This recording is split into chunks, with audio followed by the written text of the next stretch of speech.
Hi. Such an annoying mother. I know first day of class ngayon, ma.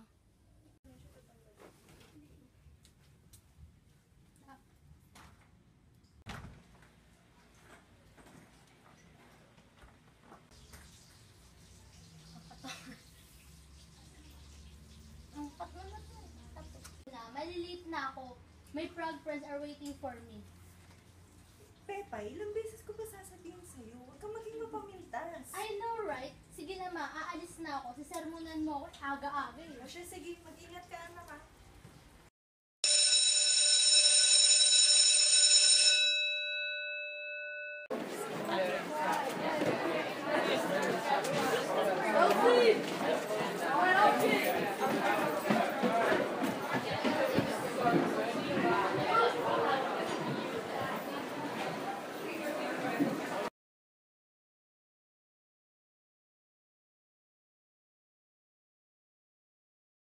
Okay naman ba? Marami ka na ba naging kaibigan? Okay naman. Everything is normal. Di ko kailangan ng maraming friends. Mas okay pag konti lang, ma.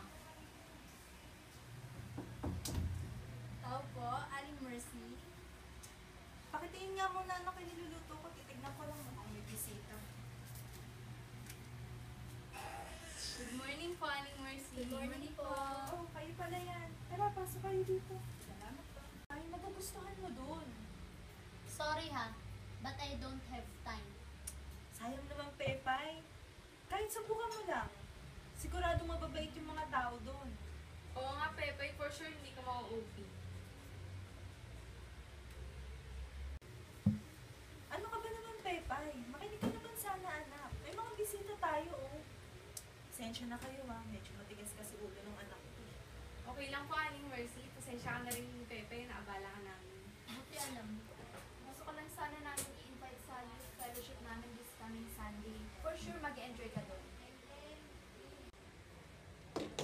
How many times should I tell you para makuha ko ninyo, mga sisters, na wala akong time sa mga jologs niyong fellowship niyan. Saka hindi ako bagay dyan, no? Ang corny kaya niyan, gets nyo?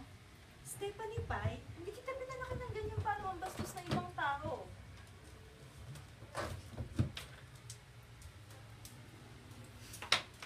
Paumalit na kayo, ha. Mary, Esther, tsaka Christine. Sa inasal ng anak ko. Pasensya na kayo. Wala po yun. Siguro po nakulit na siya sa amin, kaya niya nasabi yun. Maraming salamat sa pag-intindi niyo sa anak ko, ha. Sige po, wala kung ano man. Sige po, alis na po kami. O sige, mag-iingat kayo. Salamat po.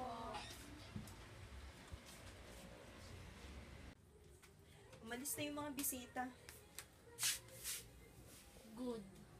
Ako nagpapunta sa kanila dito. Ipinakiusap ko na imbitahin ka sa fellowship kasi umaasa ako na kapag naging kaibigan mo sila, babalik yung dating Pepay. Yung Pepay na mabait at humble. That Pepay is gone. I am better now. Anong gusto mo? Yung api-apian ako dahil mabait at humble ako? Ano? Yun ba gusto mo? Hindi anak, hindi sa ganun. I am happy for who I am. Hindi ko kailangan magbago para sa kanila. Mahabaging Diyos, kayo na pong bahala sa anak ko. Himala na lang siguro ang makapagpabago sa kanya.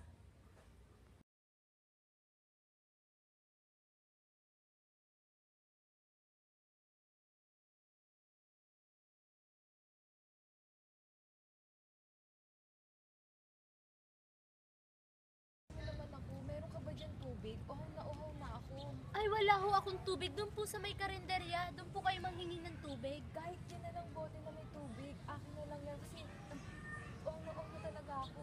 Aba, maselan ka pa. Gusto mo mineral water? Doon ka nga sa karinderya manghingi ng tubig. Bakit ka ba humahawak? Ang kulit-kulit mo. Sabi doon sa karinderya ka humingi ng tubig. Nagmamadali ako, uuwi na ako. Makinig ka. Binigyan kita ng isa pang pagkakataon, ngunit sinayang mo ito. Nagpapakita lamang na walang kabutihan dyan sa puso mo. Sinusumpa kita. Pagsapit ng dilim, maaalala ka ng mga taong sa panahon ng tirik na tirik ang araw at tagaktak ang pawis at magiging kapaki-pakinabang ka upang maibsan ang kanilang init na nadarama. Ano bang pinagsasabi mo? Kaalis na nga.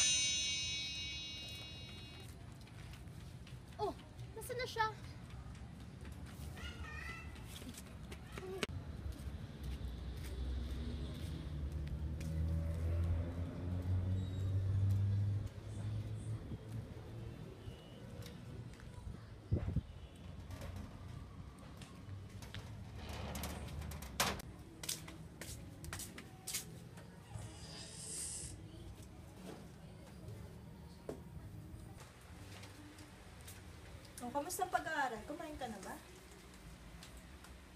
Okay ka lang ba? Bakit parang matamlay ka? Mainit ka.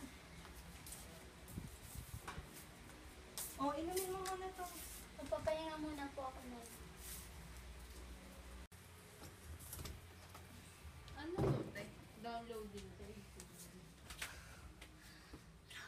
Ito kaya yung sinabi ng matanda? Stop ko ba?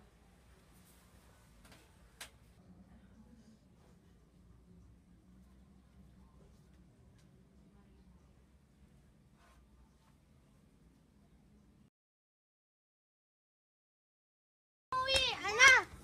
Uwi, ana! Uwi, ana! Nakalimutan ako! Uwi, ana! Sa school! Ay, pala! Hindi ko ba nakakapagod? Oo nga. Paano ka nabuhay? Siguro ampun ka lang, no? Hindi ako ampun! Ampun! Bakit sumasagot ka pa? Akala mo ganda-ganda? Akala mo matalino? Ampun lang naman! Ampun!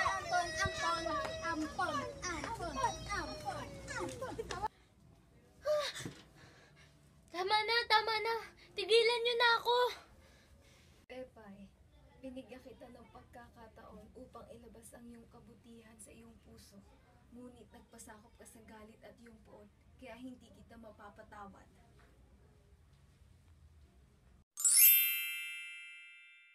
Pinili mong manaig ang kasamaan, dulot ng karanasan sa iyong pagkabata. Naging mahangin ka, kaya nararapat lamang na ikaw ay aking parusahan.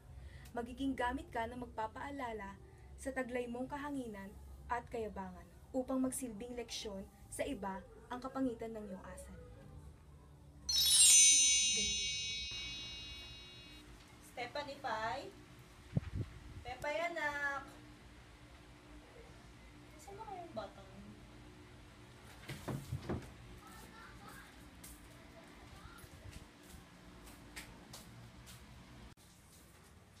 Pepay?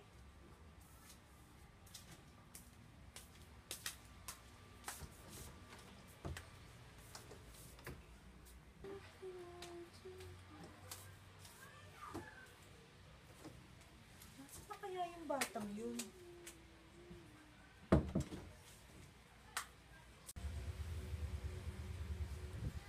Hello, Julia? Kasama mo ba si Pepay dyan sa school? Hindi pa po namin siya kasama ninyo, Nor Tita eh. Wala po siya dito sa school. Bakit po? Wala kasi siya dito sa bahay eh. Hindi rin niya dala yung cellphone niya. Pag nagkita kayo, tawagan mo ako ha. Sure, Tita. Sige, salamat. Nasaan ka na ba, Pepay? Masyado na ako nag-aalala sa batang yun. Umupo si Aling Mercy kung saan natutulog si Pepay nang biglang may nakita siyang isang bagay na mismong pinaghihigaan ng kanyang anak.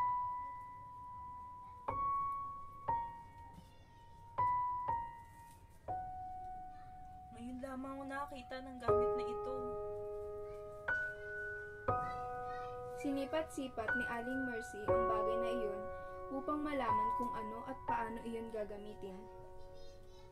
Nang kanyang aksidenteng maipaypay ang gamit at may lumabas na hangin mula sa bagay na iyon. Ibang taglay na hangin ng gamit na ito.